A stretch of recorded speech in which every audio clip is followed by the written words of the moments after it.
Creo tener la experiencia suficiente y la propiedad con lo que pueda decir las cosas, porque lo he vivido en carne propia, todas las falencias que lo he podido ver en la educación nacional y cómo realmente interactúan toda la comunidad educativa. Hablemos de las falencias de los profesores, ¿no?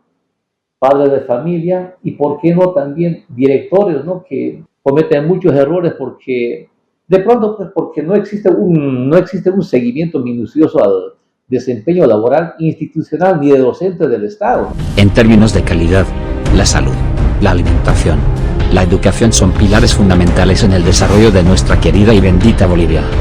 Para un Pando y Bolivia próspera en términos de calidad, debe ser autosuficiente, ser tecnológica, apoyar a los emprendedores generadores de empleo, cero corrupción. Por eso, nuevas propuestas observa y propone soluciones efectivas.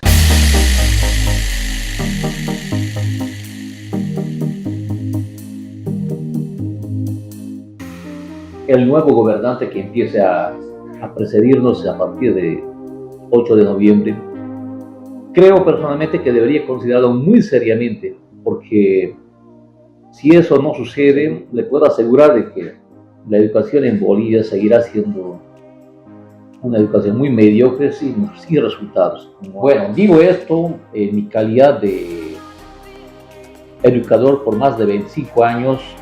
Bueno, a propósito me presento, soy Juan Federico Machacan, de profesión biólogo y lingüista. Pues inicialmente en los años 90, 98 para adelante, hasta 2007 más o menos, nos dedicamos a la docencia universitaria, ¿no? Simultáneamente trabajando, iniciando un pequeño instituto de idiomas, en su momento se llama ALS, bueno, que futuramente luego eso se convirtió ya en ABAIS, ¿no? Un colegio que actualmente tiene todos los niveles de inicial, primaria y secundaria, un colegio pleno, ¿no? Entonces, creo tener la experiencia suficiente y la propiedad con lo que pueda decir las cosas, porque lo he vivido en carne propia, todas las falencias que lo he podido ver en la educación nacional. En este caso le hablo también de la parte privada, porque es a ella que correspondo, y pude ver también de cerca la educación fiscal y cómo realmente interactúan toda la comunidad educativa. Hablemos de las falencias de los profesores, ¿no? Padres de familia y, ¿por qué no, también directores, ¿no? Que cometen muchos errores porque, de pronto, pues porque no existe un seguimiento minucioso al desempeño laboral institucional ni de docentes del Estado, ¿no? Entonces, uno hace lo que quiere, informa lo que quiere, entonces todo está bien, pero en el resultado no hay nada. Entonces, lo que pretendo con este video es precisamente un poquito hablar al respecto, hacer ver cuáles son las necesidades de la educación boliviana, ¿no? ¿En qué tenemos que mejorar? ¿Por qué tenemos que seguir aceptando, digamos, gobernantes que no tienen ni noción en la parte educativa? Gracias a Dios, creo que esa etapa terminó. Tenemos un nuevo presidente, don Rodrigo Paz Pereira. Me imagino que replanteará, reestructurará la parte educativa de manera que no vaya a ser lo mismo de siempre, ¿no? Sino que cambie. Ya quisiera ver más o menos a ver cuál es la nueva misión y visión que va a implementar para la educación boliviana.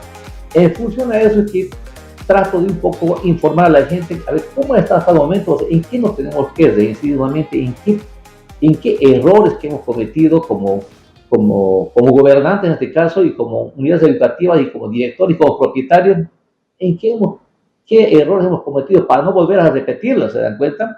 Entonces, de ahí que me propuse para hacer unas recomendaciones, porque son recomendaciones que los hago de la manera más fraterna posible para que, pues, el nuevo gobernante lo pueda, si es que lo escucha, lo pueda acoger, ¿no? Y implementar. Entonces, de ahí que trato de un poco relatar, digamos, qué cosas se hizo mal, qué hay que mejorar.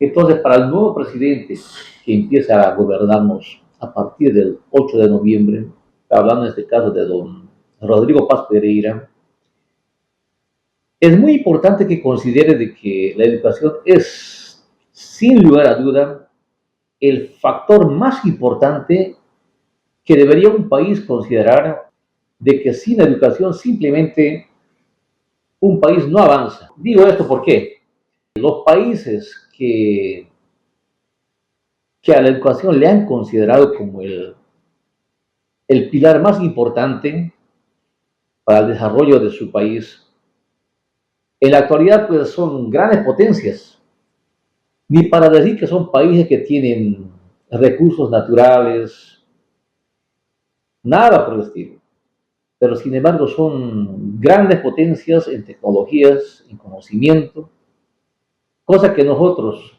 creo que este es un mal apino en todo caso, ¿no? Porque tenemos tanta abundancia de recursos naturales, tenemos minerales, recursos forestales y muchas otras cosas más.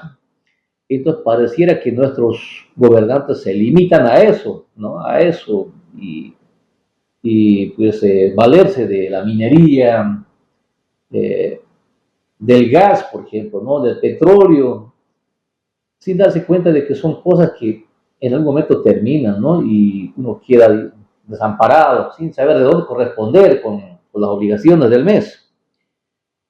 En cambio, en países como Japón, Malasia, Singapur, este último, este realmente es espectacular, cómo repuntó en cuestión de 30 años, ¿no? Creo que 20, 30 años, en los años 70, 80 todavía Singapur era considerado un país totalmente devastado por la corrupción y así podemos hablar de muchas cosas negativas que han sucedido, que hacen pobre a un país, de todo ello. Pero ¿qué sucede? Cuando Lee Kuan Yew, el líder singapurense, dice, no puede ser que nuestro país se muera. Y hacen un pequeño análisis, ¿no? Hacen un pequeño análisis, dicen, no tenemos otra cosa que gente, porque no tenemos recursos naturales, no tenemos minerales, no tenemos madera, no tenemos gas, no tenemos nada, simplemente tenemos agua del mar que nos rodea y gente. ¿Qué hacemos? Entonces no les quedaba otra opción que mejorar su educación. Y listo, ahí fue que ellos empezaron a buscar estrategias, planificar de qué manera podrían mejorar su educación. Y pues ahora, hoy en día Singapur es uno de los países más prósperos porque en este país pues viven los más ricos del planeta, ¿no? Entonces, un país pequeño, pero sin embargo con muchos conocimientos de tecnología. Usted mira un celular, una computadora, y le aseguro que hay muchas partes fabricadas en este pequeño país, ¿no? Entonces, pero ahora, volviendo a nuestra realidad, nosotros como país, como Bolivia, y no solamente Bolivia, hablaremos de otros países vecinos también, somos realmente poseedores de muchos recursos naturales, minerales, gas, petróleo, no les repito nuevamente, y así podíamos de repente citar varias cosas.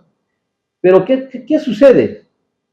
Como que nos limitamos a eso, ¿no? Y no pareciera que nuestros presidentes no logran entender de que la educación es tan importante, o sea, es vital, en el desarrollo del país. Entonces, ¿qué pasa entonces? Pareciera que el político, bueno, es sabido, ¿sí? El político pues busca el voto electoral rápido, ¿no? Entonces, lamentablemente, la educación tiene que ser un proyecto a largo plazo, ¿no? Con etapas, ¿no? En el que, bueno, la primera etapa se estructura de la siguiente manera, ¿qué se espera? Y con objetivos bien diseñados, bien definidos, ¿no? Como lo tenemos actualmente. La educación no sabemos ni siquiera cómo estamos. Ya es el colmo, no sabemos exactamente cómo está nuestra educación, si está bien o está mal. Mínimamente tendría que ver un informe mensual, digamos, un informe de fin de gestión, pero no simplemente un informe de fin de gestión de cómo estuvo cómo estuvo las clases durante la gestión, un simple informe, sin documentos que acrediten el buen desempeño, por decir, del docente, ¿no? Entonces, es importante considerar de que la educación es fundamental, ¿no? Es fundamental. Obviamente, de por medio deben existir, digamos, indicadores que nos permitan ver cómo estamos progresando en la educación. No simplemente decir, bueno, hay educación buena, sale a 0,1, dice que hay un montón de cosas, nos indica que estas cosas se hacen y listo. Pero no cita ni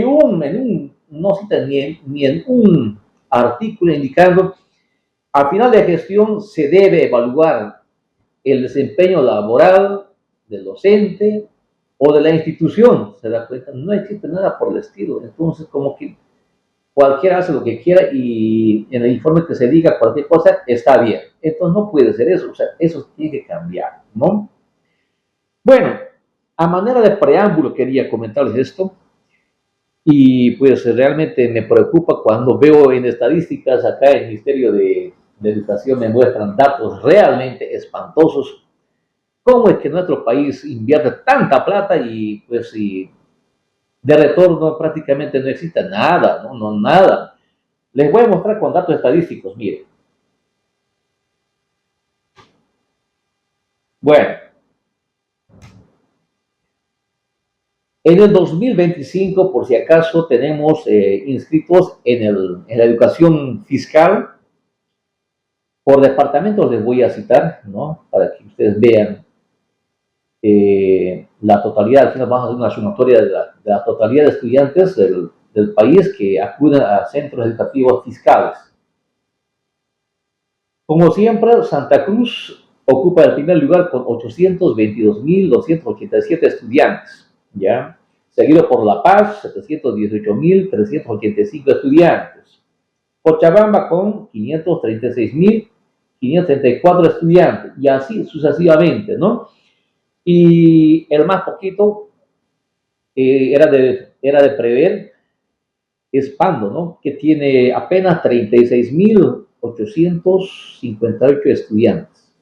Y en total, la suma total de estudiantes asciende a 2.899.612 estudiantes.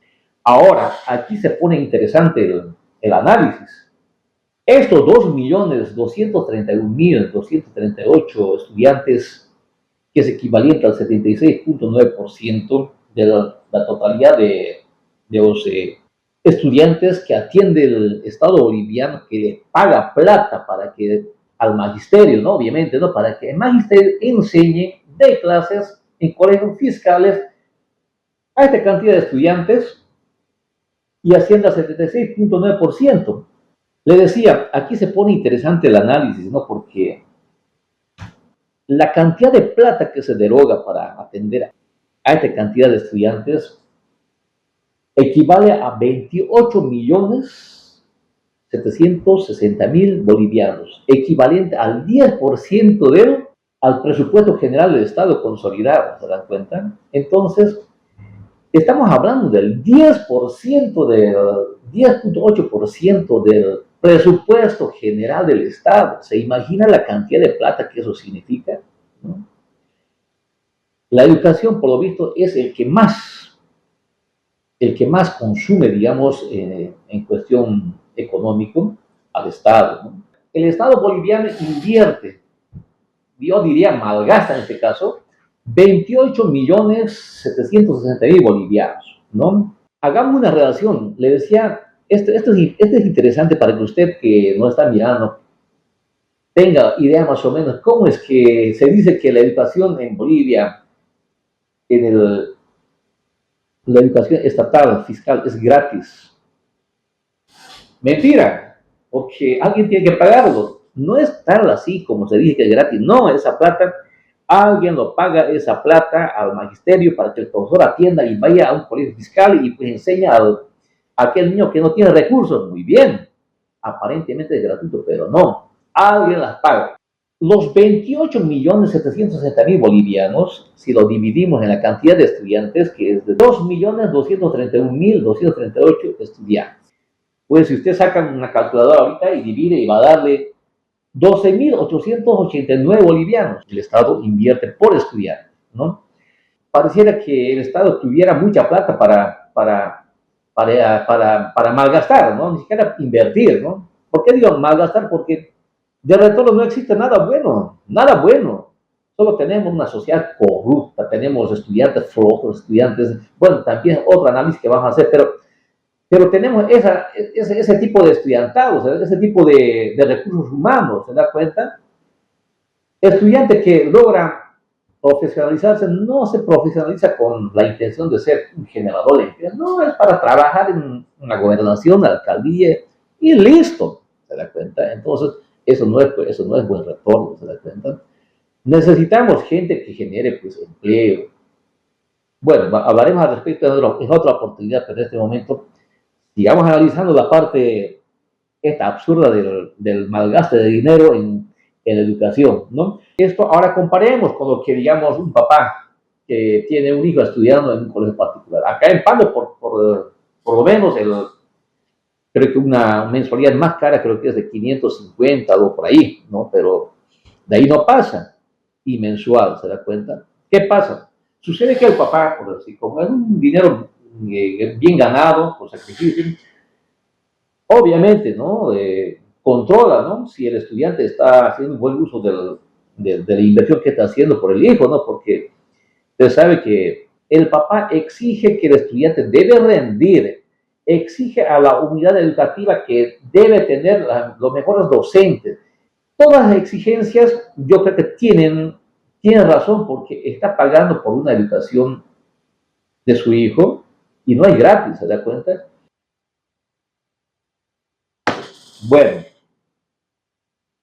ahora hagamos la comparación con la educación fiscal, estatal. Si bien dijimos de que el papá que paga una mensualidad a un colegio particular por el estudio de su hijo, exige, le decía, ¿no? Exige, obviamente exige, y tiene todo el derecho porque está pagando por un servicio que está comprando, ¿no? Tendría que de la misma manera el Estado exigir también, ¿no? Tendría que exigir el Estado a las instituciones educativas fiscales que la educación deba ser buena, bien atendida, ¿se dan cuenta? Bien atendida, porque cada estudiante gastarse más de 12.000 bolivianos en la gestión es demasiada plata.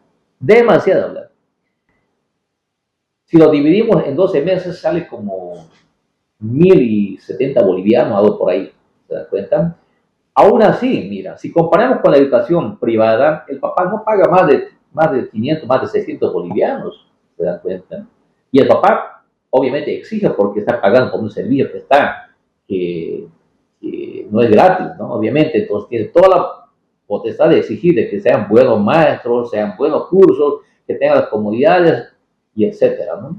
Como docente, como en este caso como empresario de la educación, mire, se conocen profesores de todo tipo, de toda clase, ¿no? Entonces, hay profesores que realmente se brindan, pero es muy poco, y la gran cantidad de los profesores solamente asisten a los colegios a cumplir lo que tienen que hacer, nada más, o sea, no se brindan, no dan un extra, ¿no? Entonces, y siempre están mirando el reloj y apenas toca, están pelando, como se dice, ¿no?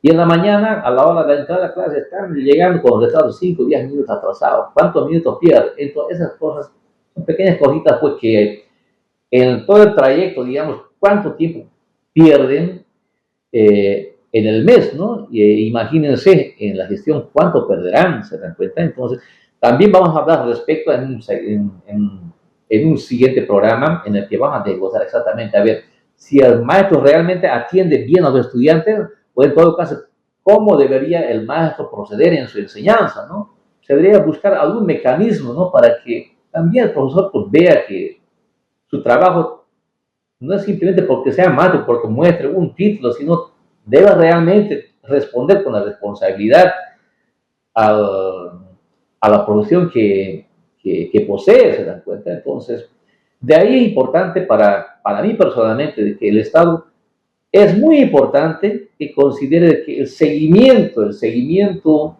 al desempeño laboral del docente es es vital, porque si usted como interesado a que, digamos, como papá que paga a un colegio particular, si no exige, si no cuida, si no está pendiente de lo que están haciendo su hijo o los profesores o cómo están las clases, pues las cosas andan mal, ¿no? Entonces, estas cosas tendríamos que sí o sí hacer que también el Estado, a través de este caso del presidente, porque todo depende del presidente.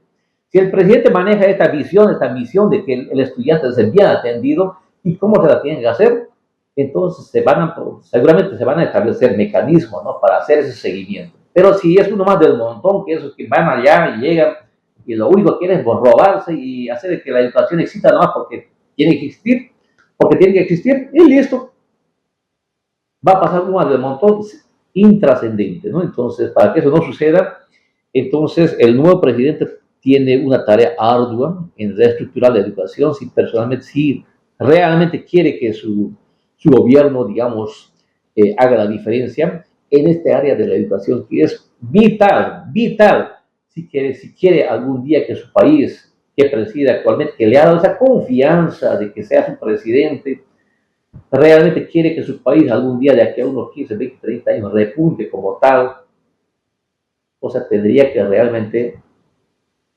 ser consciente de esa realidad y pues aplicar todos los mecanismos, ¿no?, en la reestructuración para que la educación mejore. Muchas gracias.